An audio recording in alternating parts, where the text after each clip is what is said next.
Nitekana umunezero nsubire nkusuhuze nkuhakaze nshuti mukunzi wacu wobandanya kubana natwe ngaha kuri ino mboneshakure igushikiriza amakuru, inkuru kumwe n'ibiganiro bigezweho biriko biravugwa irya nino mu gihugu c'u Burundi ndetse no hakurya y'imbibe z'igihugu c'u Burundi mu yandi makungu. Ndaguhaye ikaze, ndaguhaye mwaramutse cange mwiriwe bivanye n'aho udukurikira uherereye muri iri joro ryo kuri uwu munsi wa mbere igenekerezo rya 4 z'ukwezi kw'icumi na kabiri umwaka ni 2023. Wowe udukurikira uri mu gihugu c'u Burundi ndaguhaye ikaze ntanakwifuriza kubandanya uraruranirwa mu vyo uriko urarangura, ndetse nawe udukurikira uri hakurya y'imbibe z'igihugu c'u Burundi mu bindi bihugu bibanyi nk'igihugu c'u Rwanda, igihugu ca Repubulika Iharanira Rusangi ya Kongo, igihugu c'u Buganda, igihugu ca Tanzania, mwese ndabahaye ikaze ntanabakingurukira cane ngaha kuri ino mboneshakure idahengeshanya kubashikiriza amakuru, inkuru kumwe n'ibiganiro bigezweho biba biriko biravugwa irya nino mu gihugu c'u Burundi ndetse no hakurya y'imbibe z'igihugu c'u Burundi mu yandi makungu. Utegerezwa gusa gufyonda sabone canke subscribe nawe utarafyondako hama ukabandanya urashikirwa n'amakuru, ibiganiro kumwe n'inkuru tubandanya kurungika binyuriye ngaha kuri ino mboneshakure imwe rudende, ibigutohoreza hama ikabigushikiriza vyose uko vyakabaye kamwe ku kandi hatana kamwe kavuyemwo. Hari kw'igenekerezo rya 4 z'ukwezi kw'icumi na kabiri 2015 ku mugoroba ku Mutakura, Epipode Ngabirano yari avuye kw'ishure muri NS aho yari yiga mu mwaka wa mbere muri Génie Civile. Ageze aho yaba kw'ibarabara ry'icumi ku Mutakura yarinjiye haciye akanya hasohoka kugura ikaramu ku kabutike ko hafi. Niho yabona imbonerakure Celestin Nduwimana bava hamwe ikazira abageni muri Nyanzarake, abona imaze akanya kw'iterefone ayirangira abagenzi aho kw'ibutike. Haciye akanya babona haje kamyonete y'ibiyo bitabona ihitana ya mbonerakure, iziriruka hamwe kw'ibutike, abarimwo baracakira Epipode Ngabirano baterera mu modoka baragenda. Epipode Ngabirano yari asanzwe ari icegera c'umukuru w'urwaruka muri MSD muri zone Kazirabageni. Yari azi ko ahamwa n'imbonerakure bagenzi be bari barahunze, ariko Epipode we yavuga ko ashaka kwiga kugira azofashe nyina yari asigaye areze abana wenyene kuva babuze se. Epipode yagiye afise imyaka 21 ntiyagarutse. Elvis Nkundwa na Cassien Mvuyekure bari abaskuti bo muri Unité Saint Florien. Elvis Nkundwa na Cassien Mvuyekure bari abaskuti bo muri Unité Saint Florien mu Ngagara. Uwo mugoroba bari bavuye ku bikorwa vy'umuhari vyabereye kuri Lycée de Dignité muri Ngagara quartier ya kabiri. Batashe babanje gushikana abana bato bato mu mihana yabo, nabo babona gutaha aho baba kw'ibarabara ry'icumi ku Mutakura. Niho bumva ko abagenzi bariko basangira agacupa mu kirabo kwa Isaac kiri kw'ibarabara ry'icenda izero ya kabiri aho ku Mutakura. Aho niho abasirikare babasanze barabafata. Elvis yagiye afise imyaka 29 yava ku Mutakura nyene. Cassien yari afise imyaka 25 yari umustajeri muri Regideso yava muri komine Kayokwe. Bose bari biyamirije ikiringo ca gatatu ca Nkurunziza.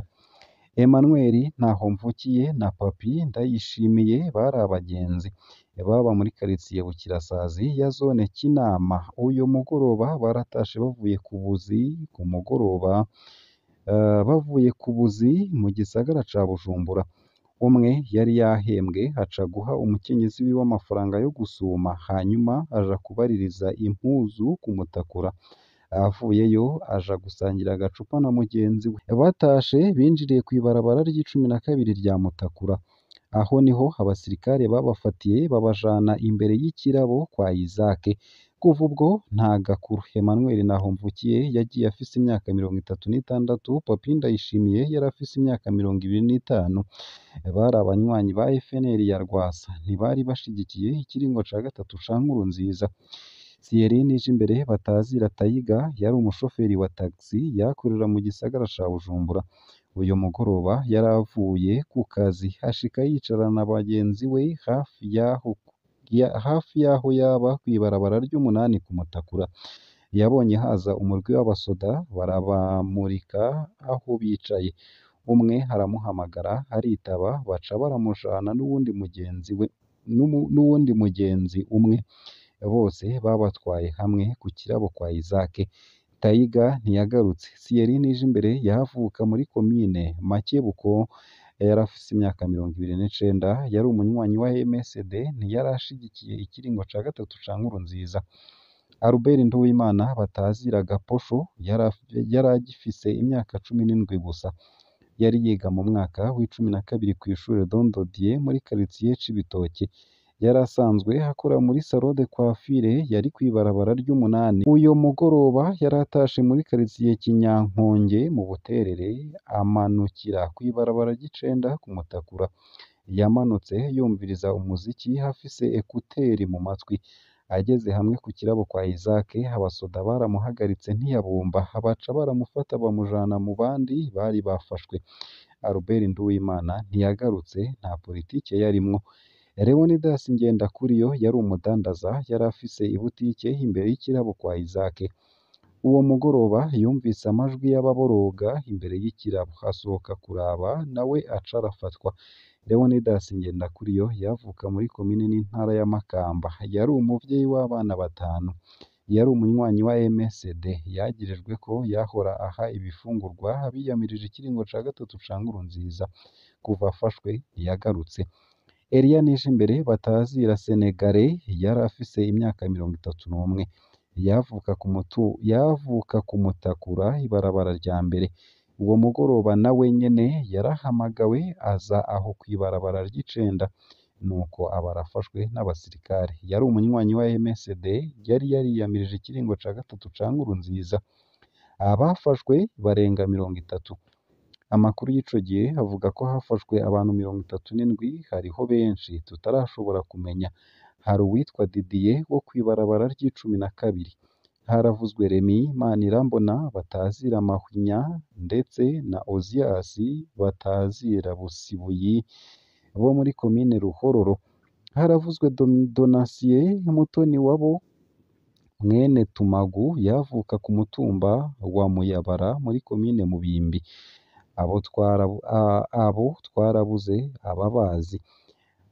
twarabuze ababazi. Hariho n'abandi benshi bataramenyekana. Hari benshi bari bahamagawe gusangira agacupa mu kirabo kwa Isaac Ngenzabuhoro, umunywanyi wa CNDD FDD, yahoze ari umugenduzi w'amashure mu ntara ya Bubanza. Ntibamenye ko hari umutego. Benshi bafatiwe muri ico kirabo, abandi bafatiwe mu yandi mabarabara, ariko bakazanwa bose kuri ico kirabo. Abo bose barafashwe barabohwa, burizwa pick-up 2 z'igisirikare n'ibisi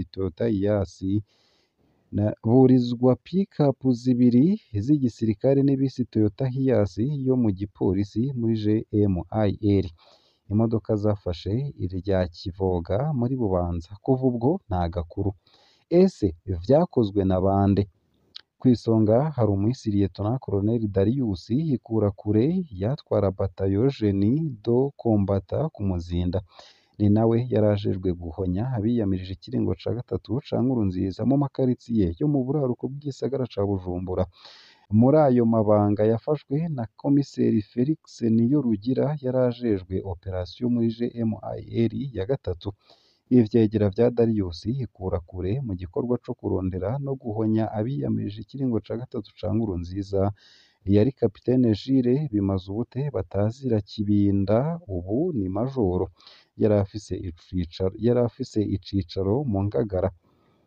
Be na Kapitene Prida Ntezimana, ubu nawe ni majoro, yari afise icicaro ku Mutakura. Aha ntawo kwibagira ibisongerezi vy'intwazangabo nka Ajuda Nestor Niyongabo, abatazira Musatura, Premier SM Ndayiragije, ndetse na Ajuda Gilbert Ndikubwimana, bari basanzwe bafasha Darius Ikurakure gukora ibara ku Mutakura. Abandi bafashije rwose abasirikare ba Darius Ikurakure uwo mugoroba bari abajejwe intwaro. Kw'isonga haza chef de zone de Cibitoke Evode Nkeshimana, be na chef de quartier wa Mutakura Adeline Ndikumasabo. Abo bafatanije n'imbonerakure nibo biriwe bareretse abari bateguwe gufatwa uwo mugoroba. Urutonde rw'abafatwa rwoba rwariko abantu 70, ariko bivugwa ko hafashwe 37.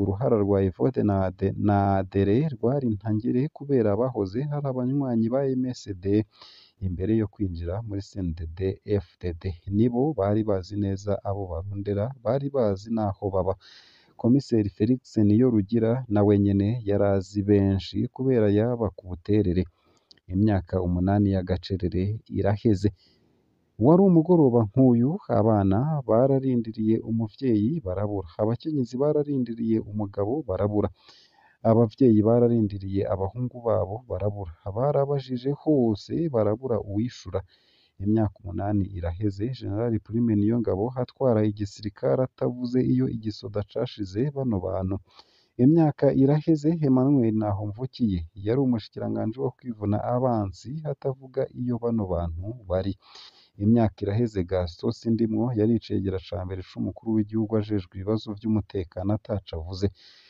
uwomenya uwundi yafashwe ico gihe yoba ataramenyekana yotwandikira muri ndondeza kuri WhatsApp akamenyetso ko guteranya 3 2 4 6 5 6 5 1 9 5 ngaha nyene akaba ari naho nsoreje ano makuru nari naguteguriye ariko aravugwa irya nino mu gihugu c'u Burundi ndetse no hakurya y'imbibe z'igihugu c'u Burundi mu yandi makungu ino nkuru nkaba nyisomye neza na neza nk'uko yanditse ku rukuta rwa Pacifique Ninahazwe ico utegerezwa gusa wewe nyene ni ukubandanya kubana natwe